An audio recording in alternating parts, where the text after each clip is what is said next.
Hello बच्चों, नमस्कार, जय हिंद, जय बिहार। आपका अपने चैनल में हार्दिक स्वागत है।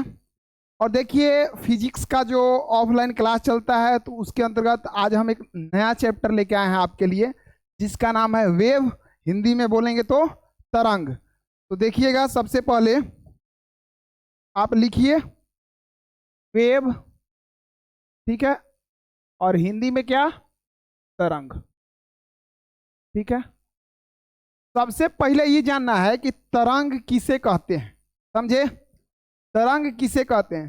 तो कोई भी माध्यम हो, देखिए, किसी भी माध्यम में अगर विक्षोभ उत्पन्न हो रहा है ना, तो उसको क्या कहेंगे, हम तरंग कहेंगे, ठीक है। तो सबसे पहले आप एक लाइन में इसका परिभाषा लिख लेंगे। हालांकि एग्जाम में पूछता नहीं है, लेकिन समझने के लिए ये एक लाइन जानना जरूरी है। तो किसी भी माध्यम में, अब देखिए, या तो वो निर्यात हो, निर्वात हो, चाहे वायु हो, जल हो, समझे। तो किसी भी माध्यम में उत्पन्न विक्षोभ,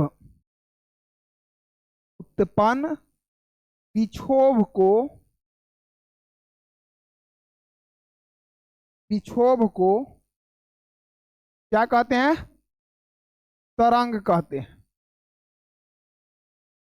जैसे इसको आप समझिए, क्या करते हैं कि जैसे जल हो गया, पानी हो गया कि नहीं। पानी नॉर्मल है।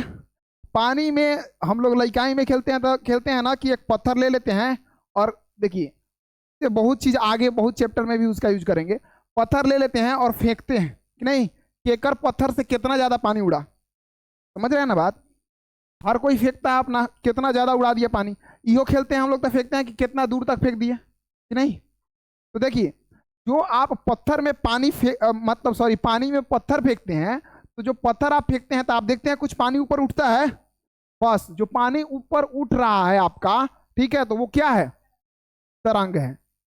तरंग, ठीक है ना। तो ये चीज ध्यान रखिएगा। जैसे में हम पूछे एग्जाम्पल में, तो आप क्या बोल सकते हैं? पानी में पत्थर फेंकने पर, पानी में पत्थर फेंकने पर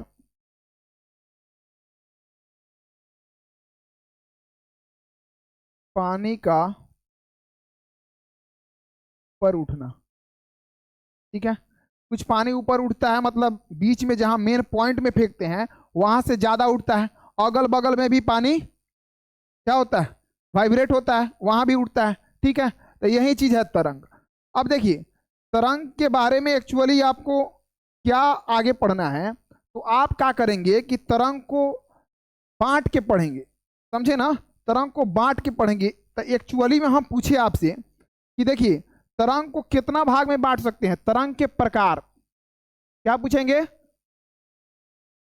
तरंग के प्रकार। तो देखिए, इसको क्या करेंगे आप, दो भाग में बांटेंगे। एक है आपका यांत्रिक तरंग। कौन सा तरंग? ध्यान से समझिएगा, यांत्रिक तरंग। और एक है आपका विद्युत चुंबकीय तरंग। विद्युत चुंबकीय तरंग, ठीक है। अब देखिए, तो जैसे हम पूछेंगे कि तरंग को कितना भाग में बांट के पढ़ सकते हैं, तो कहना है दो भाग में। एक है आपका यांत्रिक तरंग और एक है आपका विद्युत चुंबकीय तरंग। अब दोनों में क्या अंतर है, ठीक है। तो ये देखिए, ये जो आपका यांत्रिक तरंग है, यांत्रिक तरंग, तो इसमें जो है माध्यम का आवश्यकता होता है, समझे। इसमें माध्यम का आवश्यकता होता है। बिना माध्यम के यांत्रिक तरंग की प्रक्रिया कंप्लीट नहीं हो सकती है, ठीक है। जैसे में आप बताइए हमको कि अगर आप बोल रहे हैं, ठीक है, तो आप बोल रहे हैं कोई भी चीज, या मान लिए कि हम कोई चीज हमको साउंड चाहिए, ठीक है। तो हमको साउंड चाहिए, तो साउंड किस चीज में ज्यादा होगा? आप बताइए। एक बैलून को बैलून से टकरा दीजिए, फुलौना को फुलौना से टकरा दीजिए, लोहा को लोहा से टकरा दीजिए, ठीक है, और पानी को क्या करिए कि तेल से या दूध से टकरा दीजिए। बताइए, ज्यादा साउंड किस में उत्पन्न होगा? इसमें, लोहा को लोहा से टकराने में। समझ रहे हैं ना बात।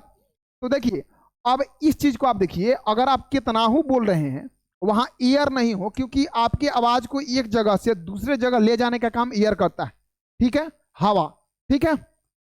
अगर मान लिए कि ईयर नहीं हो तो फिर आपका आवाज एक जगह से दूसरी जगह जाएगा? नहीं जाएगा। उस माध्यम को हम बोलते हैं निर्वात। ठीक है, तो इस चीज को आपको ध्यान रखना है कि इसमें जो है ना, इसमें माध्यम का आवश्यकता होता है। समझे? तो अगर हम बोलेंगे ध्वनि, किसका उदाहरण होगा? यांत्रिक तरंग की विद्युत चुंबकीय तरंग? तो यांत्रिक तरंग, क्योंकि बिना माध्यम के आवाज हमारा एक जगह से दूसरे जगह नहीं जा सकता है। ठीक है, तो इस चीज को आप ध्यान रखेंगे। तो यांत्रिक तरंग, तो यहां पर आप लिखेंगे कि माध्यम की आवश्यकता होती है। इसमें क्या होता है? माध्यम की आवश्यकता, आवश्यकता। ठीक है, और विद्युत चुंबकीय तरंग में क्या? हाँ, माध्यम की आवश्यकता नहीं होती है। माध्यम की आवश्यकता, आवश्यकता नहीं होती है, नहीं होती। ठीक है, तो इस चीज को आप ध्यान रखेंगे। ठीक है, तरंग किसको कहते हैं? तो किसी भी माध्यम में उत्पन्न विक्षोभ को क्या कहते हैं? तरंग कहते हैं। पानी है, उसमें पत्थर फेंक दिए, पानी का जो भाग ऊपर नीचे कर रहा है क्या है? तरंग है। ठीक है ना, ऊपर उठा नीचे गया, तरंग है। ठीक है, उसके बाद में आप देखेंगे तरंग को बांटेंगे दो भाग में, यांत्रिक तरंग और विद्युत चुंबकीय तरंग। इसमें माध्यम का आवश्यकता होता है कि नहीं? होता है। और इसमें माध्यम का आवश्यकता नहीं होता है। तो ये बताइए कि ध्वनि इसमें होगा कि इसमें होगा? ध्वनि यांत्रिक तरंग की विद्युत चुंबकीय तरंग? यांत्रिक तरंग। आप बताइए प्रकाश यांत्रिक तरंग होगा कि विद्युत चुंबकीय तरंग होगा? बकलोल साहब, प्रकाश को किसी माध्यम का जरूरत है? नहीं है। ठीक है, प्रकाश को किसी भी माध्यम का जरूरत नहीं है। तो ये बताइए वो यांत्रिक तरंग होगा कि विद्युत चुंबकीय तरंग? विद्युत चुंबकीय तरंग। प्रकाश को किसी भी माध्यम का जरूरत नहीं होता है। ठीक है ना, प्रकाश निर्वात में गमन करती है। ठीक है, तो ये चीज को आप ध्यान रखिएगा। अभी देखिए, तो ये जो यांत्रिक तरंग है इसको हम क्या करेंगे? अब दो भाग में बांट देंगे। यांत्रिक तरंग को कितना भाग में बांटेंगे? तो यांत्रिक तरंग को आप क्या करिए? दो भाग में बांट दीजिए। और पहला जो है, तो पहला आपका है अनुप्रस्थ तरंग। कौन सा तरंग है? अनुप्रस्थ तरंग। ठीक है, और दूसरा जो है ये क्या है? अनुदैर्घ्य तरंग। अनुदैर्घ्य। ठीक है, और ये जो विद्युत चुंबकीय तरंग है, तो देखिए यांत्रिक तरंग को दो भाग में बांट के पढ़ेंगे, अनुप्रस्थ तरंग और अनुदैर्घ्य तरंग। ठीक है, उसके बाद में आपको दिखना है कि ये जो आपका विद्युत चुंबकीय तरंग है, तो इसको देखिए, इसको कितना, इसको देखिए कैसे आप पढ़ेंगे बांट के। ठीक है, तो इसमें देखिए पहला आप रखेंगे याद गामा किरण, हिंदी में ही लिख देते हैं तो सिंबल है। तो पहला देखिए आप कथी याद रखिएगा? गामा किरण। ठीक है, उसके बाद में आप एक्स किरण। ठीक है, देखिए गामा किरण। ठीक है, उसके बाद में एक्स किरण। फिर आप याद रखिएगा, यहां पे कोमा दे करके लिखते चलिए, दृश्य। दृश्य। ठीक है, गामा एक्स दृश्य। उसके बाद में आप क्या करिएगा कि याद करिएगा यहाँ पे, और यहाँ पे याद रखिएगा पराबैंगनी। ठीक है, यहाँ पे औरक्त, औरक्त। यहाँ पे सूक्ष्म, सूक्ष्म। ठीक है, और यहाँ पे रेडियो, रेडियो तरंग का बात हो रहा है। ठीक है, आप कहिएगा सर जी इतना लिखवा दिए, याद कैसे होगा? तो देखिए एक आपको ट्रिक बताते हैं और ध्यान से आप सुनिएगा। ठीक है, आप सुने होंगे गामा पहलवान का नाम सुने हैं? सुने होंगे। ठीक है, नहीं सुने होंगे तो सुन लीजिए हमारा मुंह से। ठीक है, देखिए गामा पहलवान था, वो मतलब कि बहुत सीधा साधा था, भोला था। ठीक है, ध्यान से सुनिएगा। गामा पहलवान जो था वो बहुत सीधा साधा था, भोला आदमी था। ठीक है, लेकिन क्या हुआ कि गामा पहलवान की जो मतलब कि एक्स थी, ठीक है, तो वो पराये आदमी की हो गई। ठीक है, गामा पहलवान की जो एक्स थी वो पराये आदमी की हो गई, मतलब उसकी नहीं हुई, पराये आदमी की हो गई, मतलब दूसरे की। तो पराये आदमी की हो गई, तो इसके कारण इसका जो दिमाग का दशा था ना, यानी दृश्य जो था, ये बदल गया, ठीक है। और ये भोला इंसान से सीधा साधा इंसान से ये असुर बन गया। क्या बन गया? असुर, ठीक है। तो ध्यान रखना, पहले देखो, गामा पहलवान की एक्स पराई हो गई। गामा पहलवान की एक्स क्या हो गई? पराई हो गई, जिसके कारण इसके दिमाग का दृश्य क्या हुआ? बदल गया। और ये अब क्या बन गया? भोला भाला इंसान से कथी बन गया? असुर बन गया, ठीक है। देखना, गामा पहलवान की एक्स पराई हो गई, गामा से गामा, एक्स से एक्सरे, ठीक है, और पराई से पराबैंगनी, ठीक है। तो गामा पहलवान की एक्स क्या हो गई? पराई हो गई। इसके कारण इसके दिमाग का दृश्य बदल गया, ठीक है।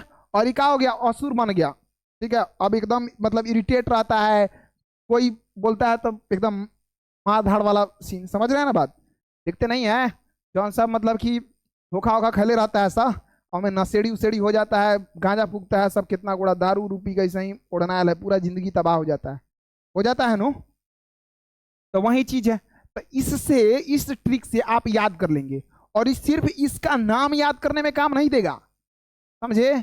सिर्फ इसका नाम याद करने में काम नहीं देगा, ये आगे भी आपको काम देने वाला है, ठीक है। अभी जैसे बताएंगे हम आगे, तो आगे भी आपको बहुत सारा काम देने वाला है। जब हम बताएंगे कि बताइए सबसे ज्यादा तरंग दैर्घ्य कहाँ होता है, किस चीज में होता है इसमें से, ठीक है। सबसे ज्यादा आवृत्ति किस में होता है? सीक्वेंस से बताइए। बड़ा बड़ा एग्जाम में सीधा नहीं पूछता है, सीक्वेंस से बताइए, तो सब में ही फायदा करेगा ये ट्रिक, समझ रहे हैं? और इतना जो पढ़ा है इसमें क्वेश्चन यहीं से निकल के आता है, समझ रहे हैं ना बात? इसमें क्वेश्चन कहां से निकल के आता है? यहां से। इसका तरंग दैर्घ्य ज्यादा है तो क्रम में बैठाइए, तो आप एकदम क्रम में है, जो हम लिखवाए हैं एकदम सिस्टमेटिक ढंग से है। गामा की एक्स का हो गई? पराई हो गई, जिसके कारण उसका दिमाग का दृश्य बदल गया और क्या बन गया? असुर, ठीक है। समझ रहे हैं ना बात? चलिए आगे देखिए।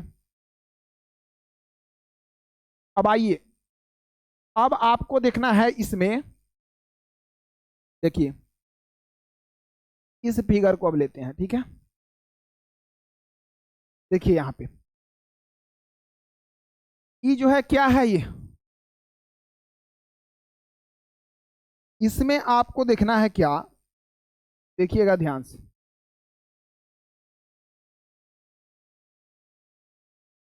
पहले हम इसको थोड़ा पैरेलल लेने का कोशिश करते हैं, ठीक है। यहां पर आप ध्यान दीजिएगा, देखिए ये जो है ना, तो इसमें आपको कुछ चीज याद रखना है, ठीक है। अगर इसमें जो ऊपर वाला पॉइंट है, सबसे ऊपर वाला पॉइंट, ठीक, सबसे ऊपर वाला पॉइंट को बोलते हैं श्रिंग। क्या बोलते हैं? श्रिंग, ठीक है। और नीचे वाला को बोलते हैं क्या? गर्त। ये ध्यान रखिएगा, ऊपर वाला को श्रिंग बोलते हैं, नीचे वाला को क्या बोलते हैं? गर्त बोलते हैं।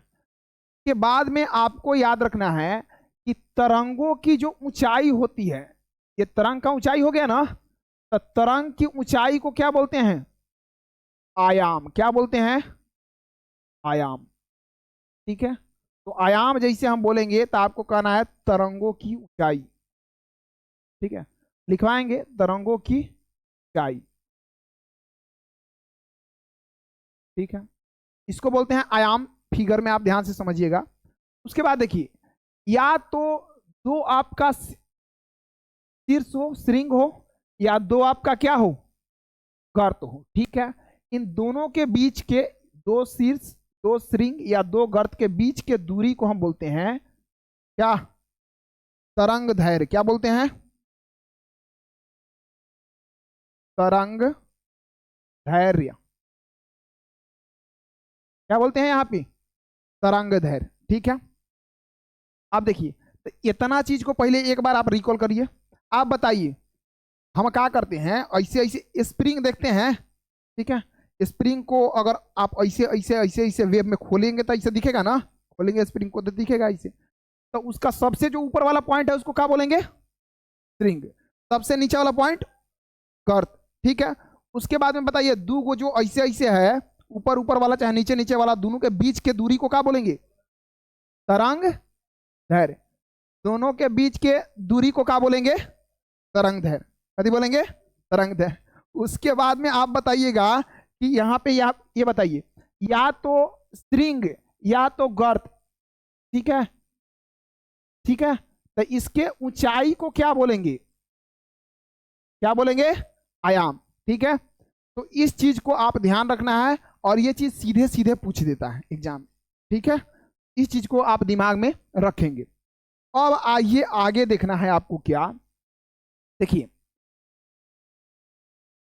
यहाँ पे देखिए, और सबको एक ही बार में लिखवा देंगे, पहले आप समझने का कोशिश करिए, इतना चीज दिमाग में आपके चलिए गया, ऊपर शीर्ष स्ट्रिंग, नीचे गर्त, ठीक है, बीच के दूरी को तरंगदैर्घ्य बोलते हैं, और उसके बाद में ऊंचाई को क्या बोलते हैं, आयाम, ठीक है। तो इतना चीज ध्यान रखिएगा। अब देखिए, अब एक शब्द और निकल के आएगा आपका, आवृत्ति। क्या निकल के आएगा, आवृत्ति, ठीक है। देखिए एक एक शब्द के बारे में हम डिटेल में भी पढ़ेंगे, तरंग के बारे में पूरा पढ़ेंगे, ठीक है, आवृत्ति के बारे में, आयाम के बारे में, मतलब हर चीज के बारे में हम पढ़ेंगे, जिसके बारे में जितना जरूरी होगा। लेकिन अभी आपको मतलब कि संक्षिप्त में मतलब हर चीज के बारे में थोड़ा थोड़ा जान लेना है, ठीक है। तो देखिए यहाँ पे ये है फ्रीक्वेंसी, हिंदी में बोलेंगे क्या इसको, आवृत्ति, ठीक है। अब देखिए, तो आवृत्ति जो है, आवृत्ति किसको कहते हैं, तो आप ध्यान रखिएगा आवृत्ति के बारे में कि एक सेकंड में, समझे, एक सेकंड में तरंग जितना कंपन कर दे, ध्यान रखिएगा, इस सबको लिखवा देंगे, एक सेकंड में तरंगों की कुल संख्या को क्या कहते हैं, आवृत्ति, ठीक है, ध्यान रखिएगा। आवृत्ति किसको कहते हैं, एक सेकंड में तरंगों की कुल संख्या को, टोटल संख्या को आवृत्ति कहते हैं, ठीक है। अब देखिए ये आवृत्ति जो है आपको यहां पे दिख रहा है, एक सेकंड में हई देख रहे हैं कितना बार कंपन कर दिया, और ये देख रहे हैं कितना, ठीक है। कहने का मतलब अगर इसके स्ट्रिंग, इसका जो डिस्टेंस है ये कम है, ठीक है, स्ट्रिंग का, इसका डिस्टेंस क्या है, ज्यादा है, तो जब डिस्टेंस ज्यादा हो जाएगा तो फ्रीक्वेंसी ज्यादा होगा कि कम, कम, लो, ठीक है। और यहाँ पे जब डिस्टेंस आपका क्या होगा, डिस्टेंस आपका कम होगा तो फ्रीक्वेंसी क्या होगा, हाई होगा, ज्यादा होगा, ठीक है। तो यही से आप देखते हैं कि जेकर, देखिए जैसे आपका मान लिया कि फ्रीक्वेंसी लो है ना, फ्रीक्वेंसी लो है, यानी कि आवाज आपका जल्दी जल्दी नहीं निकल पाएगा, समझ रहे हैं, आवाज आपका जल्दी जल्दी नहीं निकल पाएगा, और आपका आवाज मोटा होगा, ठीक है, आपका आवाज क्या होगा, मोटा होगा। जैसे लड़का सबका ई है, लड़का सबका ई है, लड़की सबका, ठीक है। आप भले कितनों चिल्ला, कितनों बोल लीजिए, कितनों लड़ लीजिए, तब कोई से आप जीत सकते हैं, लेकिन लड़की से झगड़ा में नहीं जीत सकते हैं, आप मानिए चाहे नहीं मानिए, ठीक है। ये चीज देखने को मिलता है अगल बगल पटीदारी में झगड़ा होता है तब, समझे, एक बार लाइन मतलब एक पुश से शुरू की सब, तो जाके सीधे दूसरा का तीसरा का पुश पर रुकेगी सब। गांव में देखे हैं, गांव में झगड़ा होता है था, मर्द लोग थोड़ा टिक पाएगा। और देखिए, और ये चीज होता है, फ्रीक्वेंसी जो ज्यादा होता है, हाई होता है, इसके कारण हम लोग का आवाज, देखिए लो फ्रीक्वेंसी के कारण हम लोग का आवाज फट के निकलता है, मोटा निकलता है, और यहाँ पे हाई फ्रीक्वेंसी होने के कारण इस सब का फट फट फट फट सटता है आवाज। तो इसके कारण क्या होता है कि तारतव्य ज्यादा होने, मतलब यहाँ पे आवृत्ति ज्यादा होने के कारण, ठीक है, क्या होता है कि इस सब का आवाज मीठा निकलता है। देखिए, और यहाँ पे देखिए ये आवृत्ति जो आप पढ़ रहे हैं ना, तो आवृत्ति का कहीं ना कहीं संबंध होता है तारत्व से, ठीक है, और ये तारत्व का ही योगदान होता है इसमें, सब चीज को हम डिटेल्स में देखेंगे, ठीक है। तीव्रता और तारत्व दोनों में अंतर होता है, तीव्रता आयाम के समानुपाती होता है, ठीक है, और यहाँ पे आवृत्ति का तारत्व से संबंध है, ठीक है। तो तारत्व का ही योगदान होता है, जिसके कारण इन लोग का आवाज क्या होता है, लड़की सबका पतला होता है, मीठा होता है। देखते हैं, मतलब ऐसे शादी ब्याह के पहले जब दिया, हेलो जी क्या हाल चाल है, हाँ ठीक है, हाँ ऐसे मतलब, हाँ खाना वाना खा लिए, ठीक है, हाँ ठीक है। और जब शादी ब्याह हो गया ओकरा बाद में खाना थोड़ा रखना, खाना रखना, सवेरे से शाम तक काम करके हम दुआ गए हैं, इनका खाना रखना, जाइए अपन खाना खा के खाइए, एगो काम होता नहीं है, ये थी करते हैं। तब आवाज आता है ओरिजिनल रूप में, मतलब पहले जो आवाज रहता है तो कितना मीठा होता है, ठीक है, और पहले का कोयल वाला आवाज दिखता है, वहां पे ये सब जानबूझ के अपना फ्रीक्वेंसी जो है यानी तारत्व जो है कम करने का कोशिश करती है, ठीक है, समझे। और जब आती है अपना असली रूप में, शादी ब्याह हो जाता है, उसके बाद तो बोलबो करती है तो हम ना बोले, हम इतना धीरे धीरे बोले, लेकिन उस वैसे थोड़े एक सवेरे से उठते हैं तो हम काम करने हट जाते हैं, समझ में नहीं आता, ये लगा बोले कि सब एकदम फास्ट, समझ रहे हैं ना बात। तो ये चीज होता है, इस चीज को आप थोड़ा ध्यान दीजिएगा यहाँ पे। तो हम अगर पूछे कि बताइए हाई फ्रीक्वेंसी किस में होता है, हाँ फीमेल में, लो फ्रीक्वेंसी हम लोग में, ठीक है। तो ये चीज ध्यान रखना है। तारत्व ज्यादा किस में होगा, मेल में कि फीमेल में, फीमेल में, मेल में कम होगा। तो इस चीज को ध्यान रखना है, क्योंकि फ्रीक्वेंसी का आवृत्ति का संबंध किससे है, तारत्व से। तो इस चीज को आप ध्यान रखिएगा। फिर आवृत्ति का ये सब तो ऐसा ही मात्रक वगैरह बताएंगे कि ऐसा ही मात्रक हर्ट्ज वगैरह होता है, ठीक है। इस चीज को आपको क्या करना है, इतना चीज को आपको ध्यान देना है। अब यहाँ पे देखिए आवर्त से ही एक और चीज आएगा जिसका नाम है आवर्तकाल, ठीक है। ये सब जो 12th में साइंस पढ़ा होगा वो लोग सबसे परिचित होगा कुछ ना कुछ, ठीक है। तो देखिए क्या, देखिए ये जो आवर्तकाल है आवर्तकाल, तो इसमें आपको देखना है कि देखिए 1 सेकेंड में तरंग की कुल लंबाई को आवृत्ति कहते हैं, लेकिन एक जो मतलब 1 सेकेंड में तरंग की कुल लंबाई को आवृत्ति, कुल कंपन जितना होता है, और एक कंपन को होने में जितना समय लगता है उसको आवर्तकाल कहते हैं, समझे। जैसे आप देखिए 1 सेकेंड में अगर 100 बार कंपन हो गया, ठीक है, तो हम पूछेंगे कि आवृत्ति कितना हुआ, यानी 100 बार कंपन हो गया, लेकिन वो जो एक बार कंपन हुआ उसको होने में जितना समय लगा उसको क्या बोलेंगे, आवर्तकाल, समझ रहे हैं बात। तो इसलिए ये भी याद करते हैं, आवृत्ति बराबर 1/, आवर्तकाल, ठीक है। तो इस चीज को आपको मतलब इतना चीज को ध्यान रखना है। कल एक एक चीज को हम क्या करेंगे कि डिटेल में जाएंगे, ठीक है, और पहले तरंग दैर्घ्य को पकड़ेंगे, उसके बाद में इस सब को देखेंगे, सबका ऐसा ही मात्रक वगैरह लिखेंगे। तो बताइए सबको समझ में आया, कोई दिक्कत ना है, ठीक है। आप लोग क्या करिएगा कि अथी अपना से देख करके खोज करके आपको लिखना है। देखिए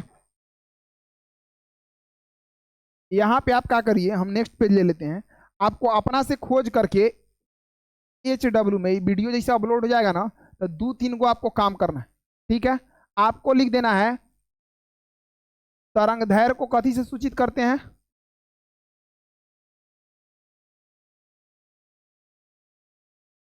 तरंग दैर्घ्य को सूचित करते हैं, ठीक है। ये आपको खुद खोज के लिखना है, क्योंकि थोड़ा हाथ पैर भी चलाना जरूरी है। आवृत्ति का ऐसा ही मात्रक, ऐसा ही मात्रक बताना है, ठीक है। उसके बाद में आपको क्रम से सजा देना है, ठीक है। विद्युत चुंबकीय जो तरंग है, विद्युत चुंबकीय तरंग, विद्युत चुंबकीय तरंग को क्रम से सजाएं, ठीक है। तो इसको क्या करना है कि क्रम से सजा देना है, ठीक है। इसमें जो आपको हम क्रम लिखवाए हैं ना, क्या लिखवाए हैं, ट्रिक क्या बताएं आपको, गामा की एक्स, क्या ट्रिक बताएं, गामा की एक्स पराई हो गई, और पराई होने के बाद जो दृश्य उसके दिमाग को प्रभावित किया ना, उसके कारण क्या बन गया, असुर बन गया। तो इसमें ये चीज आप सिर्फ दिमाग में रखिएगा कि सबसे ज्यादा जो आवृत्ति होता है, ठीक है, तो किसका होता है, गामा का, किसका होता है, गामा किरण का, और लास्ट में असुर यानी रेडियो, ठीक है, रेडियो तरंग। तो रेडियो जो तरंग है उसका सबसे कम आवृत्ति होता है, लेकिन सबसे ज्यादा तरंग दैर्घ्य उसका होता है, ठीक है। तो ये चीज आप ध्यान रखिएगा, ठीक है। तो आज का क्लास इतना ही तक रहने देते हैं, ठीक है, फिर कल मिलते हैं। जय हिंद, जय भारत।